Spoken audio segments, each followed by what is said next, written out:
कई साल पहले तिरुनगर एक नगर में था पटेल, जिसके पास था एक साड़ी की दुकान। पटेल के पूर्वजों से ये कारोबार चलते आ रहा था और उसके पिताजी इस व्यापार का अत्यंत आदर करते थे। पटेल के बड़े होने के बाद उन्होंने दुकान की जिम्मेदारी पटेल को सौंप दी। पटेल अपने पिता की बातों को अक्सर अनसुना करके केवल दुकान जाकर खाली बैठता था, बिना कुछ काम किए। एक दिन दुकान जाते समय रास्ते में पटेल ने अपने दोस्त पलंग को बुलेट की बाइक पर देखा। उस समय से पटेल भी बुलेट के सपने देखने लगा। वाह, काश मेरे पास भी बुलेट होती, मैं भी लाऊंगा और गली गली घूमूंगा। पर तभी पटेल को ये एहसास हुआ कि बुलेट खरीदने के लिए उसके पास उतने पैसे नहीं थे। निराश होकर वह दुकान पर बैठा रहा जब अचानक से उसको एक विचार आया। उसने अपनी दुकान के 3 कर्मी को बुलाया।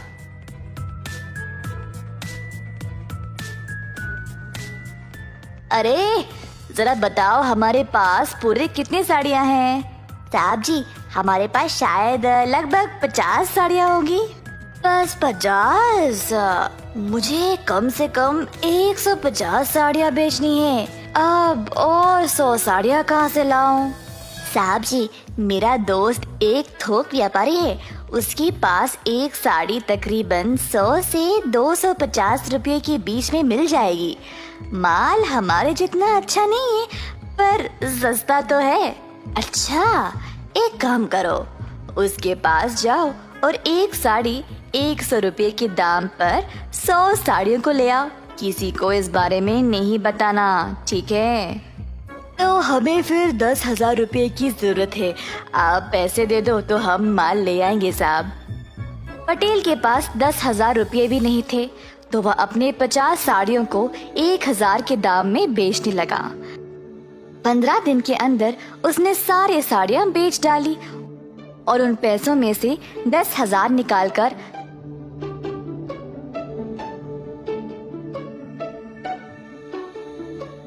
100 और साड़ियाँ खरीद ले आया। पटेल ने अपनी दुकान को ऐसे सजाया जिससे लोग आकर्षित होकर उसके दुकान पर आने लगे। एक साड़ी 1,000 रुपये के दाम पर खरीदने लगे।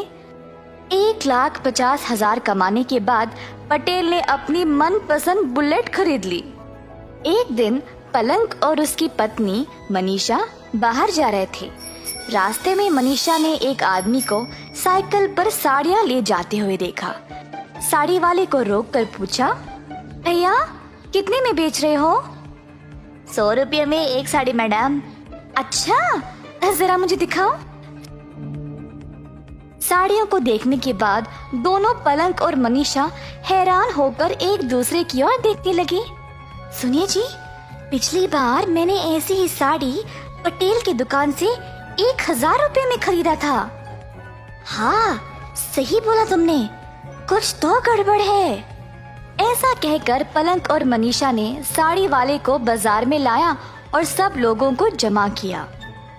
सुनिए सब लोग, मैंने ये साड़ी पटेल की दुकान पर 1,000 रुपये में खरीदा था और ये लड़का वही साड़ी 100 रुपये में बेच रहा है।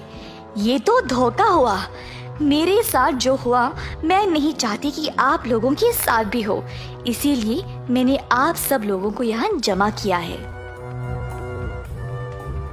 ऐसा कहते हुए सारी भीड़ पटेल की दुकान की ओर चल पड़े। पटेल ने अपनी नई बुलेट के लिए पूजा करवाया और अपनी दुकान की ओर आया। दुकान के बाहर इतनी भीड़ जमा देखकर हैरान परेशान हो गया। 1,000 में एक साड़ी बेच रहे हो और ये एक पोछे के लायक भी नहीं है। तुमने 100 रुपयों की साड़ी को खरीदा और हम सबको 1,000 में बेच रहे हो। क्या ये ठीक है पटेल? सारी भीड़ पटेल के ऊपर टूट पड़ी और धमकी देने लगी कि अगर वो उनके पैसे वापस नहीं करेगा तो उसको शहर से बाहर निकाल दिया जाएगा। जब पटेल के पिताजी को ये खबर पहुंची तो वह तुरंत दुकान पर आ गए। सुनिए भाइयों और बहनों, सुनिए, कृपया आप सब लोग क्षमा कर दे। आप सबको हमारी दुकान के बारे में कई सालों से पता है ना। जो मेरे बेटे ने किया वो बहुत गलत है। मैं आप सबको पैसे वापस लौटा दूंगा, क्षमा करें। ऐसा कहते हुए पटेल के पिता ने सबको एक एक करके पैसे लौटा दिए। सबसे छोटे बेटे हो, इसीलिए इतना लाड़ और प्यार से पाला है तुमको। तुम पर दुकान की जिम्मेदारी सौंपा ताकि तुम भी अपने भाइयों की तरह सफल बन जाओ, पर उल्टा तुमने मुझे ही शर्मिंदा किया। अगर मेरी एक भी बात मानते तो आज ये नौबत नहीं आती। उस दिन पटेल ने अपना सबक सीख लिया और ऐसी गलती दोबारा जिंदगी में नहीं दोहराया।